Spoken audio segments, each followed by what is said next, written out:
이어서 찬양함으로 우리 주일 예배를 하나님께 드리겠습니다.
자에게 교훈을 더하라.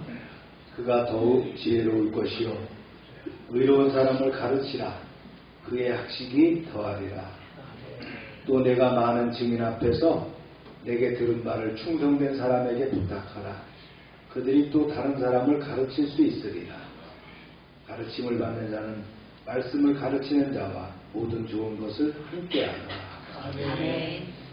사랑의 하나님 아버지, 오늘은 스승의 주일, 우리를 학문과 말씀으로 가르치고 기도로 세워주신 모든 교사들과 영적 지도자들을 기억하며 감사와 찬양의 예배로 주 앞에 나옵니다.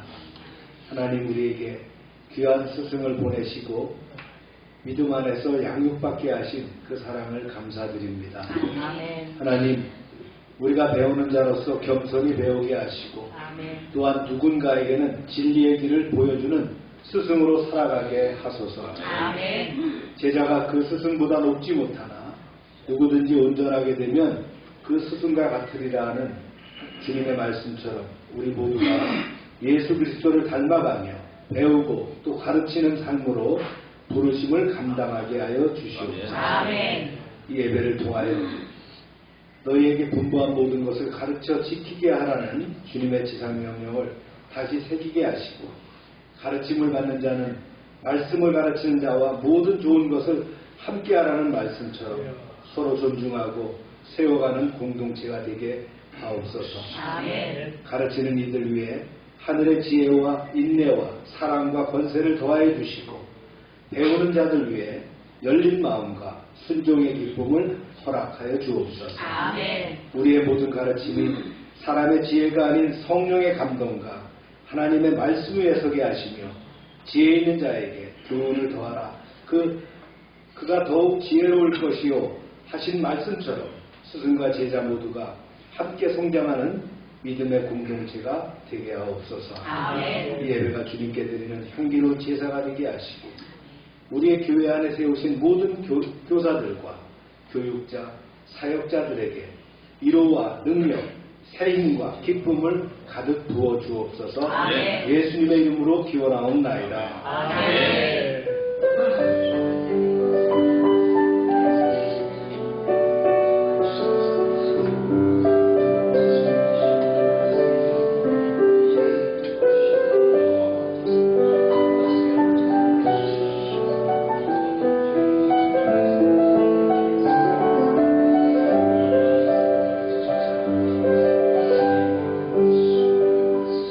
전능하사 천지를 만드신 하나님 아버지를 내가 믿사오며 그 우리 아들 우리 주 예수 그리스도를 믿사오니, 이는 성령으로 잉태하사 공성과 마리아에게 하시고 본디오 빌라도에 의해 고난을 받으사 십자가에 못 박혀 죽으시고 장사한 사흘 만에 죽은 자 가운데서 다시 살아나시며 하늘에 오르사 전능하신 하나님 우편에 앉으시사 저리로서 산자와 죽은 자를 심판하러 오시리라. 성령을 믿사오며 거룩한 공예와 성도가 서로 교통하는 것과 죄를 사는 것과 몸이가 사는 것과 영원히 사는 것을 믿사옵나이다. 아멘. 자리에 앉으시기 바랍니다.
안고 있는 스승을 위해서 또 기도하시기 바랍니다.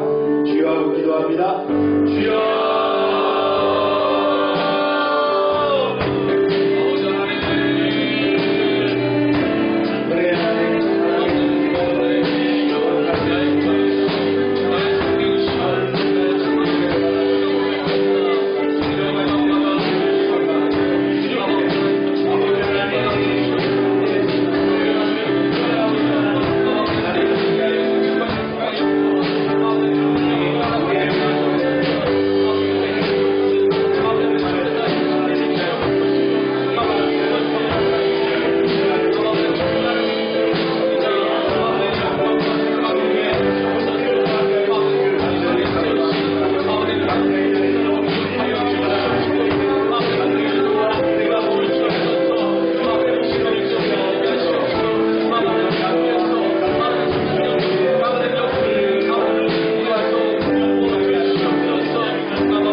이렇게 성전에 나와 예배드릴 수 있게 하시며 감사드립니다. 이 자리를 통해 감사와 찬양을 올려드립니다. 오늘은 스승의 주일입니다. 삶으로 가르치고 눈물로 기도하고 말씀으로 영혼을 세우는 이 땅의 모든 스승들을 위해 기도합니다. 복음의 진리를 전하며 주님을 닮도록 애쓰는 목회자와 교회학교의 헌신자들을 위해 은혜와 위로를 부어주시옵소서. 주일학교의 아이들 위해 진리의 씨앗이 심어질 때 그 말씀이 생명의 뿌리가 되고 단단한 믿음이 되게 하시고 교사들의 손길이 성령의 손길이 되어 다음 세대의 은혜의 경험이 되게 해주세요. 저마다의 사명에 따라 부르심 입은 주의 일꾼들, 성도의 삶을 품고 가르치는 자들이 낙심하지 않게 해주세요. 특별히 말씀과 기도로 가르침의 본을 보이시는 목사님과 모든 부교육장님들 위해 성령의 권능을 더해주세요. 저희도 그 가르침을 기억하고 실천하여 삶으로 응답하는 순종의 제자가 되게 하시고 일상 속에서 복음의 통로가 되게 해주세요. 주님, 이 시대에는 교회뿐 아니라 가정에서도 부모가 스승이 됩니다. 믿음의 울타리 안에서 자녀를 양육하는 손길에 지혜를 더하시고 부모가 먼저 예배자가 되는 삶으로 보여주는 신앙의 거울이 되게 해주세요. 믿음의 경주 가운데 지치지 않고 단단한 마음을 허락해주세요. 또한 우리 교회가 말씀과 성령으로 충만하여 가르치는 데 게으르지 않게 하시고 복음을 전하는 데 부끄럼 없는 영적 공동체가 되게 해주세요. 말씀이 다음 세대로 이어져 이 땅 가운데서도 하나님의 나라가 날마다 자라기를 소원합니다. 우리도 예수님을 본받아 누군가의 삶에 복음의 발자국을 남기는 선한 영향력 끼치는 자들이 될 수 있게 해주세요. 이 시간 이광수 목사님께 능력을 더하셔서 말씀을 듣는 모든 성도에게 성령 충만한 예배가 되게 해주세요. 우리 참 스승이요 생명의 주 되시는 예수 그리스도의 이름으로 기도드립니다. 아멘.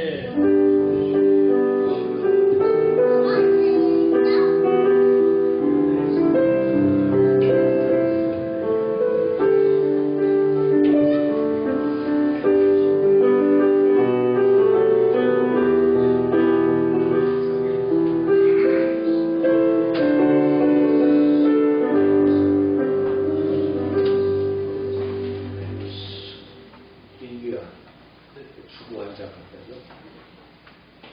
광고 시간입니다. 5월은 가정의 달이고요. 오늘은 스승의 주일, 다음 주일은 주부의 주일입니다.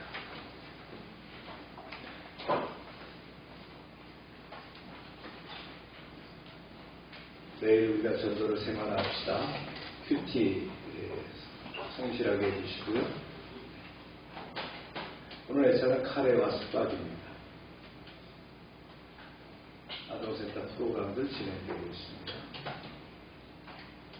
다음 주는 5월 선교주일입니다. 최기동 선교사님 또 한국에 귀국하셨는데 환영해 주시기 바랍니다.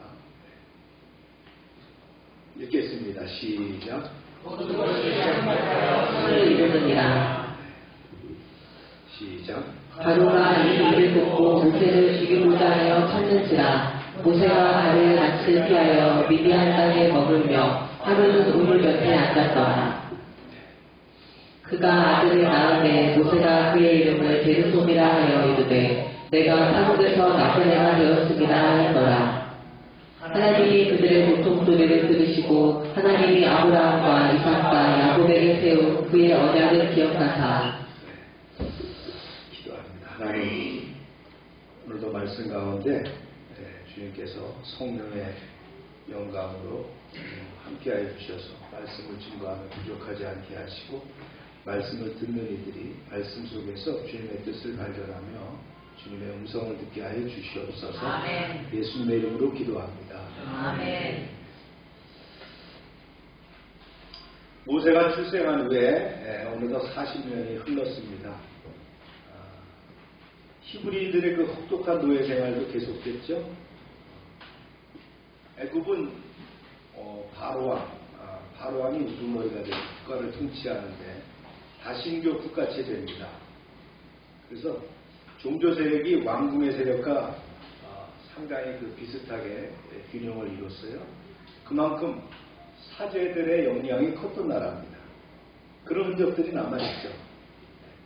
사제들은 때로는 협력하고 때로는 경쟁하면서 왕과 함께 이집트를 키워나갑니다. 그러다 보니까 이집트에 가면, 애굽에 가면 지금은 이집트죠. 신전들이 많습니다. 우리 사모님 신전들 많으니까 가니까 구경해요. 저는 거기 이집트 못 가봤어요. 조용해지고 한번 가보고 싶어도 이런 신전들이 많대요. 그 다음에 또 뭐가 있어요? 왕들을 숭배하다 보니까 피라미드와 스핑크스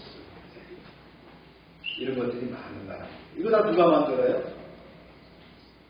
전쟁에서 붙잡아온 노예들, 또 히브리 백성들이 이걸 만들었다. 이런 그 국고성이나 신전을 건축하는데 동원되는 그 인력이 그 당시에만 해도 한 3-40만 명씩 됐다는 거예요. 장정들이. 히브리인의 노예에 대한 핍박은 계속됩니다. 전에는 그 종족권성을 억제하기 위해서 핍박을 했다면 이제는 그들을 착취해가지고 고열을 찾기 위해서 업적을 남기기 위해 왕들이 욕심으로 채찍질을 일삼았다는 거예요. 이래저래 이스라엘 백성들은 죽을 맛이었습니다. 당연히 애굽에서 해방을 위해서 하나님께 기도를 했겠죠. 하나님께서 그 기도를 들으시는 때가 되었다는 거예요. 히브리인들은 기억을 합니다. 창세기 15장에 나오는 말씀을 기억하죠. 언젠가는 어떻게 한다고요? 시족이 이제 나라가 됐을 때, 민족이 됐을 때 너희들이 다시 나오게 될 것이다. 종살이라지만 분명히 내가 너희들 데리고 나오겠다. 이게 하나님의 말씀이 있었잖아요. 그래서 이 언약 백성이기 때문에 그들이 400년 동안 기다렸습니다. 근데 하나님께서 직접 그들에게 말이죠. 내가 나왔다 이렇게 보여준 적은 없지만 하나님의 관심과 사랑은 끊임없이 그들과 함께하고 있었다. 이런 가운데 40년 동안 누가 자라고 있었어요? 모세가 자라고 있었다. 수려한 인물과 다부진 체격으로 또 자라고 있었어요. 게다가 총명했습니다. 온 애굽에서 총망을 받는 왕자가 됐습니다. 세월이 흘러서 이제 모세도 나이가 온 40세가 됐습니다. 이때가 언제냐? BC 1446년이었습니다. 원데이 보세요. 시작. 모세가 장성한 후에 한 번은 자기 형제들에게 나가서 그들이 고되게 노동하는 것을 보더니 어떤 애국 사람이 한 히브리 사람 곧 자기 형제를 치는 것을 본지라. 오늘 설교량이 좀 많기 때문에 조금 진도를 빠르게 나갑니다. 모세가 자기가 히브리인이라는 거 알아요. 그래서 고센 지역의 건설 현장에 나갔습니다. 보니까 히브리들이 아침부터 땀을 뻘뻘 흘리면서 우통을 벗고 말이죠. 땀이 번들번들 하는데 돌을 나르고 있고 지쳐 있었어요. 애굽의 십장들, 감독관들은 채찍으로 히브리인들 등짝을 휘어치는 그런 모습을 봤습니다. 채찍으로 휘어칠 때마다 그 히브리인들의 등짝에는 자국이 남았죠. 흉터가 남았습니다. 차마 눈 뜨고 볼 수 없는 그런 광경들이었다. 모세가 격분했습니다. 그래서 십장에게 다가가서 이야기를 합니다. 왜 무자비하게 채찍질하느냐? 그랬더니 그럽니다. 왕자님, 이 히브리 놈들은 잘 내주면 반역질하려고 됩니다. 그러니까 채찍으로 다스려야 됩니다. 상부에서도 지시가 바로 이렇게 하라는 거예요. 애굽의 그 십장은 볼멘 소리로 부시렁거리죠. 네. 그런데 이 왕자의 말을 듣는 그 십장이 있는가 하면 또 아주 못된 십장이 있죠. 키는 절단막한데 아주 다부진 그런 악질 그 십장이 있어요. 왜 채찍질을 하느냐? 그러니까 이건 왕자님이 사정을 잘 몰랐습니다. 여기서 채찍이 아니면 공사가 진행되지 않습니다. 그러면서 이 애굽의 십장은 보란듯이 말이죠. 채찍을 휘둘렀다. 모세가 모욕감을 느끼면서 소리를 지르고 그만두지 못해. 아니 공사가 급한데 이게 채찍질하지 않으면 어떡하겠습니까? 내가 책임지겠다. 그러니까. 왕자님이 무슨 권한이 있습니까? 이 악질 십장이 낮게 중얼거리는 소리가 모세가 들었어요. 저들도 모세가 출신 성분이 어떻다라는 걸 알고 있습니다. 그래서 건설 현장에서 이 애굽의 감독관들과 십장들이 모세를 은근히 무시하는 이유가 있었다. 모세가 화가 났습니다. 그 악질 십장을 그대로 둘 수가 없었어요. 근데 마침 악질 십장이 이제 화장실을 가는지 변소를 가는지 가는 거예요. 따라가서 아무도 안 보는 것을 둘러보고는 그냥 냅다 갈겨붙습니다. 그런데 어떻게 됐어요? 한 번에 죽어버렸어요. 보세요. 시작. 좌우를 살펴 사람이 없음을 보고 그 애국 사람을 쳐 죽여 모래 속에 감추니라. 의도하진 않았지만 급소를 가격했기 때문에 이 십장은 네 마디 비명과 함께 꼬꾸라졌어요. 그리고 숨이 끊어졌어요. 어쩔 수 없다. 그걸 어쩌지? 모세 왕자는 당황했습니다. 처음부터 죽일 생각은 없었지만 이런 상황이 됐다. 얼른 둘러보고는 그 시체를 모래다가 파묻습니다. 그리고 그 자리를 떠났어요. 그리고 다음날 그 장소에 가서 보니까 그대로 있는 거예요. 별로 달라진 것이 없어요. 그런데 엉뚱한 데서 사건이 터지게 됩니다. 보세요. 시작. 이튿날 다시 나가니 두 히브리 사람이 서로 싸우는지라 그 잘못한 사람에게 이르되 내가 어찌하여 동포를 치느냐 하매 동족 히브리인끼리 심하게 싸우는 걸 발견하고는 모세가 나섰어요. 두 사람 중 먼저 잘못 저지른 사람에게 타일이죠. 그랬는데 이런 거예요. 시작. 그가 이르되 누가 너를 우리를 다스리는 자와 재판장으로 삼았느냐? 내가 애굽 사람을 죽인 것처럼 나도 죽이려느냐? 모세가 두려워하여 이르되 일이 탈로 되었도다. 우리가 당신을 재판관으로 삼았습니까? 당신이 누구요? 어제는 애국 사람을 때려 죽이더니 오늘은 나도 그렇게 쳐 죽일 생각이요. 이렇게 나와요. 그런데 이 말이 퍼져갖고 어디까지 들어갔어요? 바로의 귀에까지 들어갔다. 심각한 상황이 됐죠. 즉각 애굽 전역에 모세 체포령이 내려지게 되었다. 근데 애굽의 왕자 신분인 모세가 말단 그 관리 하나를 쳐 죽인 일이 그토록 큰 문제가 생겼을까? 고대 사회에. 네. 그렇죠. 왕자인데 왜 이런 일이 생겼을까? 우리가 그걸 보려면 그 왕조의 그 가계를 들여다볼 수 있어야 됩니다. 바로 이런 거예요. 모세를 나일강에서 던져 올린 사람이 바로 하셈투투입니다. 하셈투투. 투투모스의 1세의 딸이거든요. 딸이에요. 그런데 하셈투투는 아들이 없었어요. 그런데 그럼 왕이 누가 돼요? 여왕이 돼야 되잖아요. 그런데 하셈투투 1세가 그 궁녀와 사이에 애를 하나 낳습니다. 그가 누구냐? 투투모스 2세인데 투투모스 2세와 결혼을 시켰어요. 배다른 동생과 이복 동생과 결혼했다는 거예요. 그리고 이런 상태에서 이제 나중에 쭉 연결됩니다. 여기 사이에서 누가 생겨요? 또 궁녀와 사이에 투투모스 3세가 만들어질 거예요. 그런데 그러면 양자는 누굴 삼았어요? 모세를 삼으니까 이 관계가 좋겠어요? 안 좋겠어요? 네, 이런 상태였다는 거예요. 주도권 싸움에서 이 시대에 어떻게 되냐면 투투모스 2세가 일찍 죽습니다. 13년 만에 왕에서 죽어요. 그러다 보니까 누가 주권을 잡아요? 하셈투투가 잡죠. 그러니까 하셈투투가 잡아 있을 때 모세가 성장했다는 거예요. 하나님은 이스라엘, 이 애굽의 그 왕조를 다 이렇게 통제하신 거예요. 네, 그래서 모세가 왕자로서 말이죠. 거기서 공부도 하고 무술도 쌓고 말이죠. 실력도 쌓을 수 있는 그런 기회를 주셨다는 거예요. 그런데 이제 이 시대가 끝나가면서 이제 투투모스 3세가 이어지게 되고, 그 다음에 나중에 이제 또 나오게 되는데, 40년 뒤에 돌아올 때는 아메노테 2세가 왕이 되어 있는 상태입니다. 투투모스 3세와 모세와는 10살 차이에요. 40살 때 30살. 모세가 나중에 돌아왔을 때 아메노테는 20살의 왕이었다는 거예요. 이걸 여러분들이 기억해야 됩니다. 하나님은 우연이라는 게 없어요. 다 하나님의 섭리 가운데 이 왕조에서 주도권을 누가 갖느냐, 모세가 어떻게 이렇게 로얄 패밀리로서 자랄 수 있도록 하느냐 하는 그런 과정을 다 만들어 가셨다.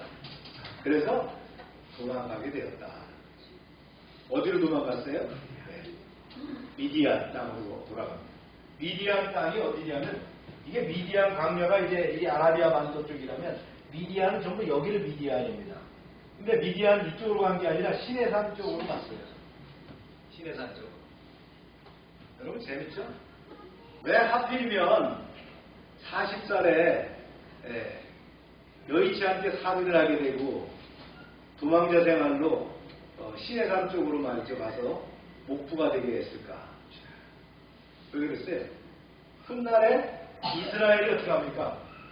이 통로를 사용하죠. 이렇게 통로를 사용해서 올라가게 되죠. 그렇죠? 사전에 답사시킨 거예요. 네. 사전 탐사를 할 수 있도록 하나님께서 길을 열어주셨다. 이 미디안 도피 생활 역시 모세를 출애굽의 영도자로 기르기 위한 하나님의 연단 과정이었다는 거예요. 할렐루야. 네. 모세는 도망갔어요. 몇 날 몇 주를 밤낮 가리지 않고 정신없이 이제 추격자를 피해서 도망갔습니다. 애굽 지역에서 멀리 벗어난 모세가 낯선 어느 지점에서 들판의 우물가에서 휴식을 취하고 있었다. 우측의 그림은 시내산입니다. 구름이 끼어있는 시내산. 계속합니다. 시작. 바로가 이를 듣고 모세를 죽이고자 하여 쳤는지라 모세가 바로의 낯을 피하여 미디안 땅에 머물며 바로는 우물 곁에 앉았더라. 네, 우물가에서 쉬고 있는데 미디안 땅의 제사장 루엘의 7딸이 양떼를 들고 와서 물을 먹이고 있었다. 그런데 뒤늦게 이제 우물가에 있는 다른 양치기들, 남자들이죠. 몇 명이 헐렁헐렁한 말투로 먼저 와갖고 이제 물을 먹이는 루엘의 딸들을 쫓아내고 있었다. 보세요. 시작. 미디안 제사장에게 7딸이 있었더니 그들이 와서 물을 길어 구유에 채우고 그들의 아버지의 양떼에게 먹이려 하는데 목자들이 와서 그들을 쫓는지라 모세가 일어나 그들을 도와 그 양떼에게 먹이니라. 네, 모세가 거들었죠.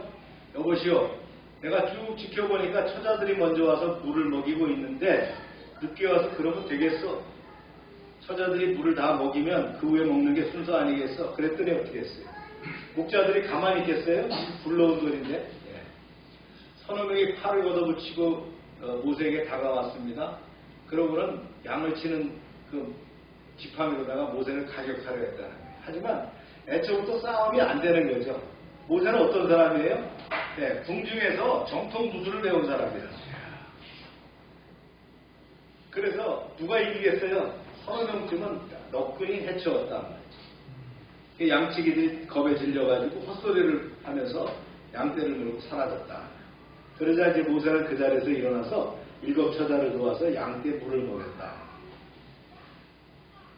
이 7딸들이 그 모세에게 거듭 감사를 표현하고 이제 돌아갔습니다. 돌아가서 이제 제사장에게 얘기를 했겠죠.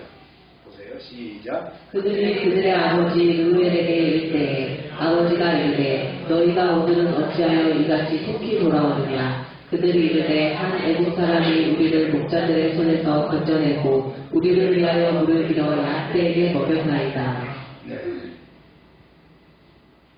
아버지가 가만히 들어보니까 이거 사건이 하나 있었는데 도와준 사람이 있다는 거죠. 그런데 그 딸들이 신이 나갖고 7딸이 얘기하는 걸 보니까 그 남자가 괜찮을 것 같거든요. 그래서 이제 그 남자를 데려오게 하는 겁니다. 보세요. 시작. 아버지가 딸들에게 이르되 그 사람이 어디에 있느냐. 너희가 어찌하여 그 사람을 버려두고 왔느냐. 그를 청하여 음식을 대접하라 하였더라. 네. 양치기 몇 명을 말이죠. 물리치는 그 이야기를 들은 루엘, 이 제사장 입장에서 보니까 보통 사람은 아닌데 평생은 남노한 것 같은데 비범해 보이는 사람이거든요. 네. 그래서 이제 붙잡게 되었다. 그 집에 붙잡게 되었다. 물어봤겠죠. 어디 갈 데는 있어? 그러니까 없다는 거예요. 어떤 사연인가 물으니까 우물쭈물하고 있고 그래서 뭔가 있구나. 그렇게 됐죠.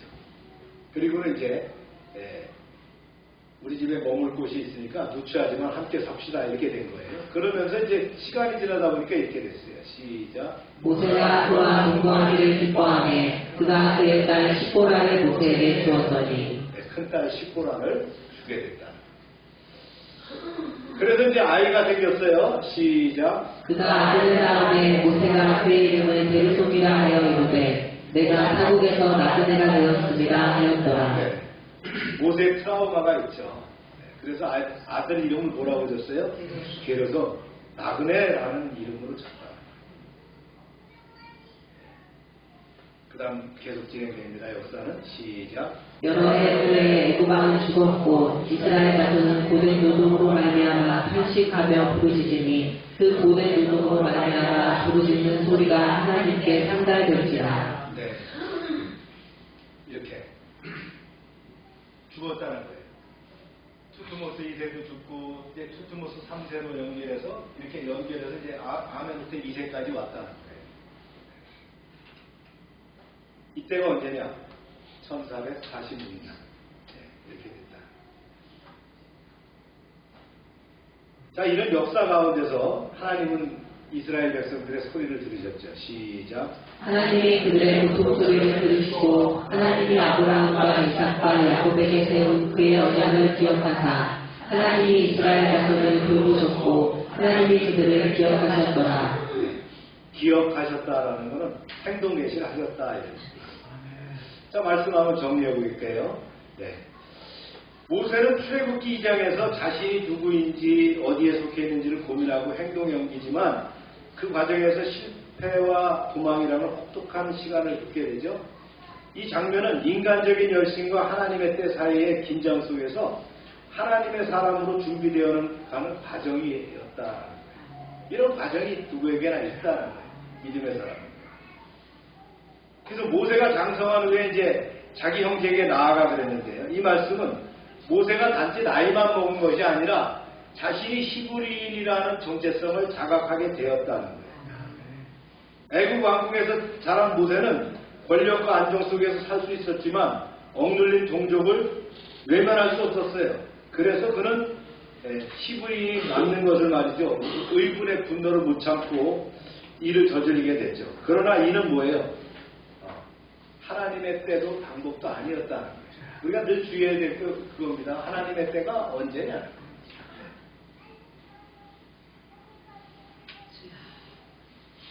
그런데 모세의 행동은 동족조차도 외면했습니다. 뭐라 그랬어요? 누가 너를 우리를 다스리는 자와 재판관으로 삼았느냐?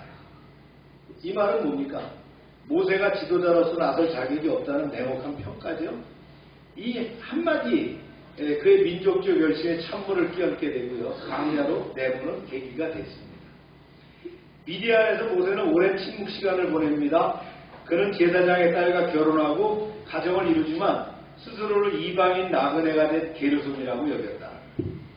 세상의 눈에는 실패자여 이친자로 보였을 40년 동안 하나님은 그를 한 사람의 목자로 어떻게 했어요? 다듬어 가고 계셨다.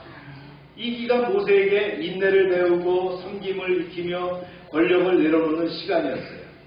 하나님은 언제나 사람을 먼저 준비시키는 과정을 거친다. 그 사이 애굽에서 고통받던 히브리 백성들은 하나님께 부르짖습니다.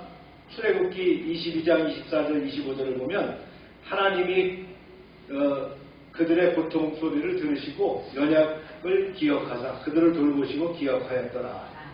여기서 기억하다라고 하는 말은 단순히 회상이 아니에요. 하나님의 구속의 행동이 시작됨을 표현한 거거든요. 그래서 하나님은 결코 자신의 백성을 잊지 않으셨다. 하나님의 때가 되면 하나님은 반드시 부르시고 반드시 일하신다. 모세처럼 우리도 때로는 조급하게 앞서다가 실패할 수 있습니다. 또 그래왔죠. 그러나 하나님의 부르심은 실패로 끝나지 않습니다. 오히려 그 실패 속에서 기다림 속에서 하나님은 우리를 준비시키신다. 그래서 하나님의 때는 언제나 완전하고 그분은 약속하신 것을 반드시 이루신다. 할렐루야. 아멘. 그러므로 지금의 광야 같은 시간이 결코 헛되지 않음을 기억하기 바랍니다. 아멘. 지금 이 시간에도 하나님은 우리를 빚고 계신다는 거예요.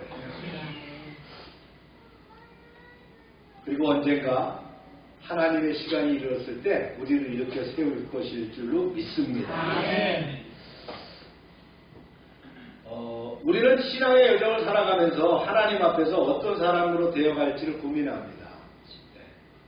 하나님께서 크게 쓰임받았던 그 모세도 처음에는 위대한 인물이 아니었어요. 드와이트 무디 목사는 이것을 세 단어로 요약을 했거든요. 한번 나눠보겠습니다. 첫 번째가요, 쌈바디라는 거예요. 내가 무언가 될 줄 알았던 시기가 있다는 거예요. 이게 태어나서부터 40살까지였다. 쌈바디.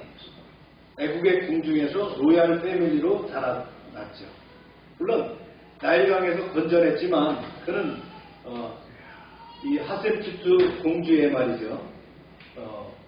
양자가 되어서 로얄 패밀리가 됐죠. 최고의 교육을 받고 권력을 누리면서 살았습니다. 아까 설명드렸지만 그 시기에 어떻게 했어요? 왕들도 죽고 그 권력이 자기 어머니 왕비에게 있었다는 거예요. 그런 성공한 인생, 쌈바디의 인생을 살았다. 그러나 모세는 히브리 민족을 외면하지 않았죠. 학대 장면들을 보고 애굽의 십장을 죽여가지고 모래 묻습니다. 정의감에 불탔던 행동이지만 하나님의 뜻이 아닌 자기 방식으로 개입했어요. 결국 모세는 동족을 외면받고 바로로부터 쫓기게 돼서 미디안으로 도망갑니다. 이 시기 모세는 내가 할 수 있다는 인간적인 열심과 능력을 믿었던 시기입니다. 그러나 하나님께 쓰임받기 위해서는 어떻게 합니까? 자기 능력을 의지했던 쌈바디의 자아가 깨어져야 된다는 거예요. 이거 갖고는 하나님의 사람으로 쓸 수가 없다. 그래서 그 둘째 인생 무디는 이렇게 얘기했어요. 노바디였다. 철저하게 낮아졌다. 몇 살 동안? 40년 동안. 40살에서 80살까지. 무명의 목자로 40년을 미디안 광야에 살았습니다. 왕궁에서 자랐던 그가 양떼를 몰고 외딴 광야를 누빕니다. 하루하루 똑같은 삶을 잃어먹는 존재로 살아갔습니다. 늘 양 뒷궁둥이만 바라보면서 살았다. 자신의 과거도 정체성도 사명도 잊혀졌던 그 시간 하나님은 어떻게 했어요? 모세를 다듬어가고 있었다. 모세는 이 시기를 통해서 인간적인 자신감 대신에 하나님의 말씀에 순종하는 훈련을 갖습니다. 민수기 12장 3절에 보면 온유함이 지면의 모든 사람보다 승한 자라. 그 온유함이라는 게 뭐예요? 미크니스라고 하는 이 온유함은요. 원래부터 말이죠. 온유한 게 아니에요. 온유함의 뜻에 뭐가 있다 그랬어요? 야수적인 것이 있는데 다듬어지고 훈련되어 갖고 정리가 된 것을 미크니스, 온유함이라고 얘기한다. 바로 모세가 이런 인격이었다. 이전에는 정의감을 앞세웠다면 이제는 하나님의 음성을 기다릴 줄 아는 그런 인물이 되었다. 이처럼 하나님은 때로 우리를 광야로 보내시는 것을 여러분 아십니까? 이름도 없고 능력도 사라진 것 같은 그 자리에서 우리를 다시 어떻게 해요? 빚으신다. 이게 노바디가 되는 것이 하나님께 쓰임받는 필수 과정임을 여러분 아시길 바랍니다. 조금 제 말씀에서 좀 벗어나서 트럼프와 벤스 얘기를 좀 하겠습니다. 노바디스 투 쌈바디스 전략입니다.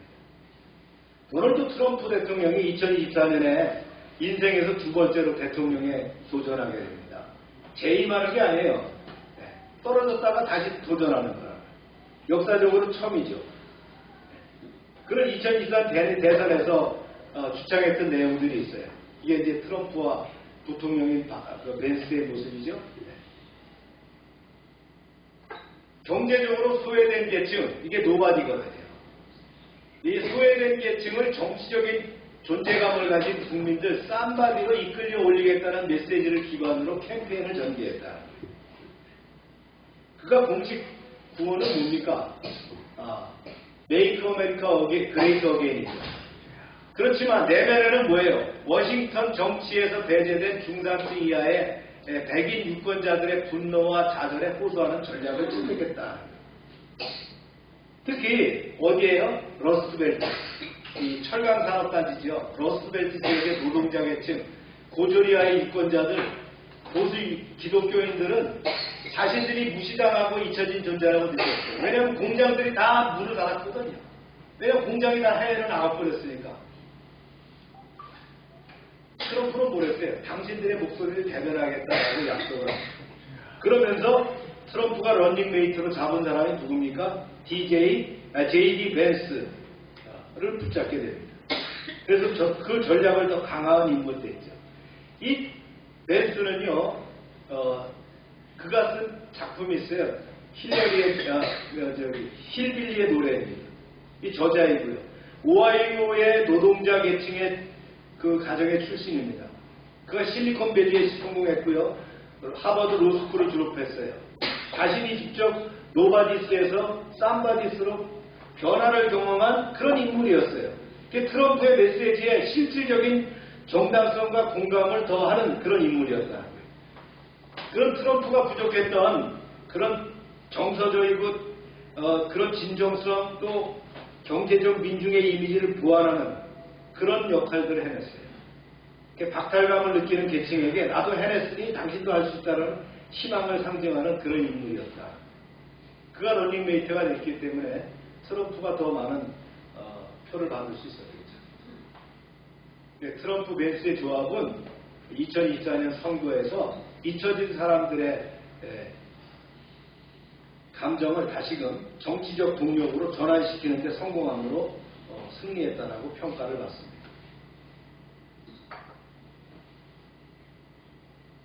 트럼프가 바로 뭐예요? 노바디를 쌈바디로 이끌어낸 사람이에요.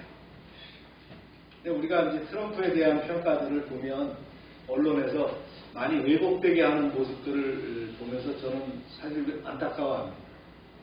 미국이 심각한 부채를 갖고 있어요. 엄청난 부채를 갖고 있거든요. 1년에 1조 달러 이상을 말이죠. 이자를 갚아내야 되는 그런 나라입니다.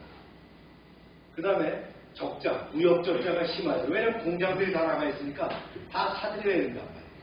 미국에 공장이 없어요. 8만 불의 국민소득을 갖는 나라가 공장을 가동할 수 있겠어요? 네. 우리가 쓰는 그 애플 이런 것들 말이죠. 전부 뭐예요?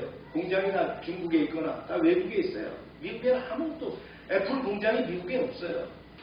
그냥 헤드쿼터만 갖고 있는 거예요. 그런 나라가 미국이다. 그 다음에 중국을 견제해야 되죠. 오바마 때 이미 중국이 미국 경제의 70%까지 끌어올라갔었어요. 그래서 오바마 때 어떻게 했냐면 아시아로 눈을 돌려라. 피벗도 아시아라고 했었지만 2007년도 8년도 뭐가 있었어요? 닷컴 버블이 있었죠.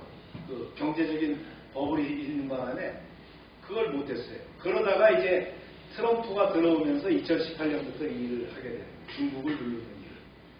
물론 바이든도 계속 계속해서 했지만 트럼프가 2024년 잡으면서 뭘 갖고 나오니까 관세라는 걸 갖고 나오는 거예요. 관세 정책 때문에 주식도 흔들리고 세계적으로 여러 가지 문제가 많이 생기니까 사람들이 도라이 아니냐 그러지만 도라이 아닙니다.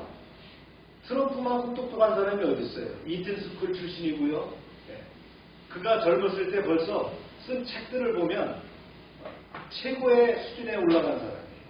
그가 미친 사람처럼 지금 관세를 얘기하고 있다. 그는 뭘 얘기했어요? 노바디를 쌈바디로 바꿔주겠다는 거예요. 그래서 선거를 뒤집고 승리할 수 있었어요. 앞으로 어떻게 될지 모르지만 분명한 것은 중국을 낮출 겁니다. 지금 현재 바이든 때 62%까지 됐으니까 앞으로 더 낮출 것이다. 여기서 이제 우리 한국이 정신 차려야 되죠. 중국과 차별화되어 있기 때문에 우리의 물건을 더 팔기가 더 쉬울 때가 왔으니까 이거 잘 활용해야 됩니다. 앞으로 대통령 선거에서 누가 이제 대통령이 될지 모르겠지만 지금으로 봐갖건 이재명 후보가 분명하다고 보이죠. 확실하게 잘해야 됩니다. 그래서 진짜 중요한 시기에 이제 우리가 노바디가 아니라 뭘요? 쌈바디가 되는 시대를 이끌어 가야 될 것이다. 할렐루야. 제가 좀 벗어난 얘기를 좀 했고요. 다시 이제 세 번째 아이템으로 돌아가세요. God 버디입니다. 하나님의 친구로 살아가는 시기. 이 버디라는 뜻 자체는 막역한 친구 사이다. 하나님과 막역한 사이가 되는 것이다. 모세가 80세가 되는데 하나님은 모세를 불붙은 그 떨기나무에서 부르시죠. 그리고 그때 모세가 뭐라고 답합니까? 저는 많이 둔한 자입니다. 누가 나를 믿겠습니까? 라고 두려워합니다. 그때 하나님 뭐라고 합니까? 내가 너와 함께 하리라. 그 이후에 모세는 출애굽의 지도자로서 하나님의 뜻을 백성들에게 전하고 율법을 받아서 전달하면서 하나님과 대면하는 지도자가 됩니다. 출애굽기 33장 11절에 이렇게 기록합니다. 하나님께서는 사람이 자기의 친구와 이야기한 같이 모세와 대면하여 이야기하시며 God 버디가 됐다는 거예요. 하나님과 막역한 친구 사이처럼 됐다는 거예요.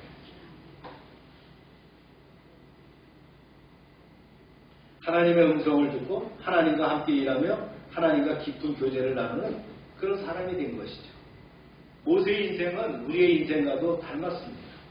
우리는 때로는 내가 뭔가 된 것처럼 쌈바디 행동을 할 수 있지만 그러나 하나님은 우리가 아무것도 아닌 노바디를 철저하게 깨닫게 하신 후에 비로소 하나님의 친구, 하나님의 버디가 될 수 있다. 우리가 하나님께 쓰임받고 싶다면 우리도 모세처럼 세 단계를 거쳐야 되겠죠. 내가 할 수 있다고 착각하는 그 교만의 단계를 넘어서서 철저하게 낮아지고 이치는 겸손의 훈련을 거쳐서 하나님과 동행하며 순종하는 자리로 나아가게 된다. 그리고 엔드 스테이트에 어떻게 됩니까? 내가 무엇을 이루은 것이 아니라 하나님이 함께했다고 고백하는 그런 하나님의 자녀가 될 수 있다. 오늘 말씀을 마무리합니다. 네. 오늘 말씀의 조경은 하나님의 때를 기다리는 사람. 기다림은 연단입니다. 그래서 기다림은 참 어렵습니다. 세상은 어떻게 합니까? 조금 빨리 즉시 조급함의 미덕이라고 하지만 하나님의 나라는 다르다. 하나님은 종종 우리를 어떻게 해요? 기다리게 하신다. 왜요? 그 기다림 속에서 성품이 단련되고 믿음이 깊어지고 하나님의 일하심을 배우게 되기 때문이다. 오늘 본문은 모세가 하나님의 때를 기다리지 못하고 앞서 행동에다가 실패하고 광야에서 하나님의 때를 준비하는 과정을 보여주죠. 오늘 말씀을 통해서 하나님의 때를 기다리는 사람은 넘어져도 다시 일어난다는 진리를 함께 묵상하고자 합니다. 그 첫 번째가요, 인간적인 열심이 하나님의 일을 앞서가면 안 된다. 모세가 왕궁에서 자랐어요. 그다가 정체성을 알게 됐어요. 그러나 문제는 뭡니까? 하나님의 때가 아니었는데, 하나님의 방법도 아니었는데 나섰다는 거예요. 그죠? 말씀이 이렇게 나오죠? 모세가 장성한 후에 자기 형제들에게 나아가서 그의 고대 고동을 보더니 어떤 애굽 사람이 한 히브리 사람을 치는 것을 보고 애굽 사람을 쳐 죽여 모래속에 숨겼더라. 이 장면은 겉으로 보기에는 정의로운 행동같이 보일 수 있습니다. 그러나 하나님은 사면을 통한 구원의 계획을 원치 않으셨다. 모세는 자기 의지와 힘으로 하나님의 뜻을 이뤄보려 했고 결국 어떻게 됩니까? 실패하게 되고요. 동포들로부터 거절을 당합니다. 그랬죠? 누가 너를 재판관으로 세웠느냐 그랬어요. 신앙의 길에서도 이와 같은 일이 있습니다. 하나님을 위한 열심이 오히려 사람을 다치게 하고 공동체를 어지럽게 하는 일이 생길 수 있다. 내가 보기에 지금 해야 할 일 같지만 하나님의 시간이 아니면 열매가 없다는 거예요. 선한 뜻이라고 해도 하나님의 시간과 방식 안에서 움직여야 된다. 이 철칙을 여러분 기억하시길 바랍니다. 두 번째는 실패 속에서도 하나님을 준비시킨다는 거예요. 모세는 애굽에서 쫓겨 미디안으로 도망쳤어요. 모든 것을 잃은 실패자, 살인자, 도망자 신세가 됐어요. 그러나 하나님은 그 실패를 새로운 시작으로 사용하셨다. 보세요. 시작. 바로가 이를 듣고 모세를 죽이려 했으나 모세가 바로를 피하여 미디안 땅에 머물며. 하나님은 모세를 광야로 부르셨습니다. 40년의 광야 생활은 철저하게 기다림의 시간이었어요. 모세는 제사장의 딸과 결혼하고 양을 치며 무명의 시간을 보냅니다. 바로 그 시간 그곳에서 하나님은 모세를 다듬고 계셨다. 실패했다고 끝이 아니에요. 광야의 시간은 무의미한 게 아닙니다. 하나님은 외로움 속에서 기도하고 계시고 침묵 속에서 경청하고 하시며 일상이 되어버린 양치기 삶 속에서 어떻게 합니까? 섬김과 인내를 가르치셨어요. 하나님은 실패를 훈련의 터전으로 바꾸시는 분이라는 거예요. 할렐루야. 그러면 어떻게 돼요? 하나님의 때가 되면 부르신다. 40년이 흘러서 모세가 80살이 됐어요. 인간적으로 다시 일어설 수 없는 나이죠. 모든 소망이 꺾였을 때. 그러나 바로 그때 하나님은 일하셨다는 거예요. 왜요? 하나님이 고통 소리를 들으셨다는 거예요. 그리고는 아브라함과 이삭과 야곱에게 세운 그 언약을 기억하시고 하나님이 이스라엘 자손을 돌보시고 그들을 기억했다. 히브리어 성경에서 기억했다는 건 단순히 해상이 아니에요. 행동을 시작했다는 뜻이거든요. 하나님은 이스라엘 백성을 부르짖음을 들으시고 언약을 기억하시고 이제 때가 되었음을 아시고 모세를 부르십니다. 로얄 패밀리의 일원이 되었던 그가 말이죠. 광야에서 40년 그 목자의 삶을 살았던 거. 그 광야 삶은 진짜 대단한 거였다. 하나님께서는 고급스러운 지식이나 체계적인 훈련보다 아무것도 없는 고립무원의 외로운 시간을 통해서 모세가 이스라엘의 참된 지도자로 빚어지기를 원하셨다. 이는 하나님이 일하시는 방식이다. 다 그랬죠? 요셉 보세요. 종살이 10년, 감옥살이 3년, 그걸 거치고 난 다음에 어떻게 합니까? 탑에 오르게 하셨어요. 다니엘 유배 생활을 통해서 그가 또 탑에 올라가게 됐죠. 다윗은 어땠습니까? 왕의 사위가 됐지만 10년의 도망자 생활을 거치게 됩니다. 그리고는 하나님이 준비되셨을 때 그를 도구로 사용하셨다. 사랑하는 여러분, 우리는 종종 그렇게 말합니다. 하나님이 왜 침묵하시는가? 왜 나의 기도는 응답되지 않는가? 하지만 하나님의 시간은 항상 정확하다. 하나님은 지금 우리의 부르짖음을 들으시고 계신다. 그리고 우리가 준비가 되었을 때 반드시 부르신다는 거예요. 하나님의 부르심은 지체되지만 결코 잊지 않으신다는 거예요. 결론적으로 믿음 안에 사는 우리는 하나님의 때를 기다리는 사람입니다. 모세는 젊은 날의 실패 속에서 인생의 광야를 경험했습니다. 그러나 하나님은 그 시간을 통해서 그를 이스라엘의 지도자로 빚으셨습니다. 우리가 실패하거나 멈춰서 듯한 시기에도 하나님은 결코 우리를 포기하지 않으십니다. 하나님의 때를 기다리는 사람은 넘어져도 다시 일어납니다. 하나님의 때를 기다리는 사람은 광야에서도 준비됩니다. 하나님의 때가 오면 하나님은 반드시 부르십니다. 그런 하나님이 우리의 아버지입니다. 기도합시다.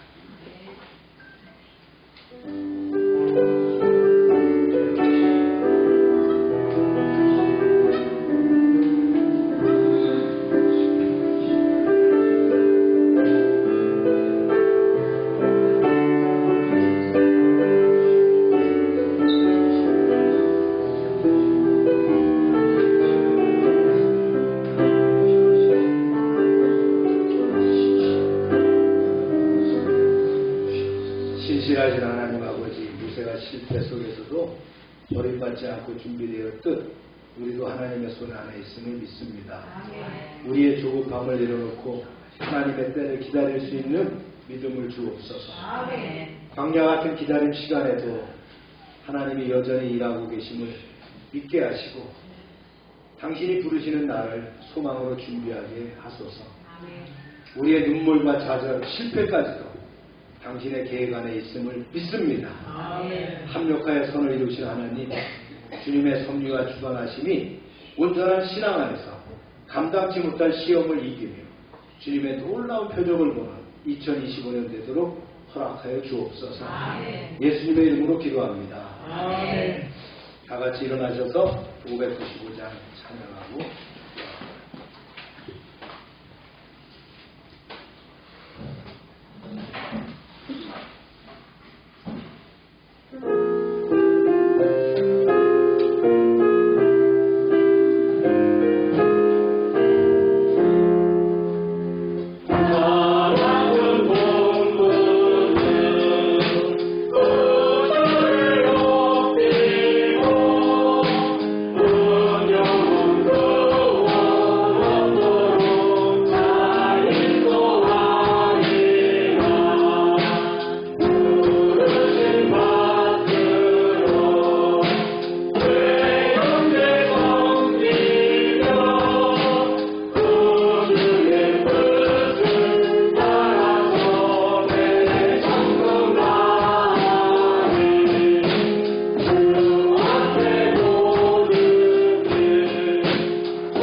하나님, 이 시간 치유를 위해 기도합니다. 우리의 연약한 몸, 상한 심령을 주님께 내어놓습니다. 주님의 피 묻은 손으로 안수하셔서 치유의 강선을 바라여 주시옵소서. 예수 이름으로 명령하노니 모든 질병은 떠나갈지어다. 병의 근원은 마르고 깨끗하게 될지어다. 주님, 세상의 방법으로 고칠 수 없지만 하나님의 능력으로 함께 하셔서 우리를 치유하여 주시옵소서. 그리하면 내가 낫겠나이다. 주님, 이 시간 함께하여 주시옵소서. 날마다 넘치게 하시는 구원의 은총에 감사드리며 저희들에게 주신 것을 구별해 하나님께 드립니다. 약속의 말씀대로 10의 1조를 드리며 감사의 물과 선교의 물과 약정된 예물을 드립니다. 주님, 하늘 문을 열고 주님 부어 주시옵소서. 방충을 금하여 주시고 우리의 기업이 아름답게 보호하게 하여 주시고 과실이 기한전에 떨어지지 않게 하여 주시옵소서. 하나님의 말씀을 삼가 듣고 그 모든 명령을 지켜 행하는 백성들을 축복하사 세계 모든 민족 위에 뛰어나게 하여 주시옵소서. 하나님의 말씀을 순종하면 모든 복이 우리에게 그대로 미칠 줄로 믿습니다. 성읍에서도 복을 받고 들에서도 복을 받으며 몸의 소생과 토지의 소산과 짐승의 새끼와 우양의 새끼가 복을 받으며 광주들과 떡반죽 그릇이 복을 받으며 들어와도 복을 받고 나가도 복을 받을 것이며 대적이 일어나 우리를 치료할지라도 그들이 한 길로 왔지만 7길로 도망가게 하여 주시옵소서. 하나님께서 우리를 위하여 하늘의 아름다운 보물을 열어사 우리의 땅의 때를 따라 비가 내리게 하시고 우리의 손으로 하는 모든 일에 복을 주셔서 많은 사람들에게 나누며 베풀게 하시고 머리가 되고 꼬리가 되지 않게 하시며 위에만 있게 하시고 아래에 있지 않게 하여 주시옵소서. 저희가 드린 이 물질이 하나님의 일하는 데 귀하게 쓰여지며 쓰이는 곳마다 하나님의 영광과 역사하심이 드러나게 하여 주시옵소서. 이제는 우리 주 예수 그리스도의 은혜와 하나님 아버지의 크신 사랑과 성령의 교통하심이 이제로부터 영원토록 함께 하시기를 축원하옵나이다. 아멘.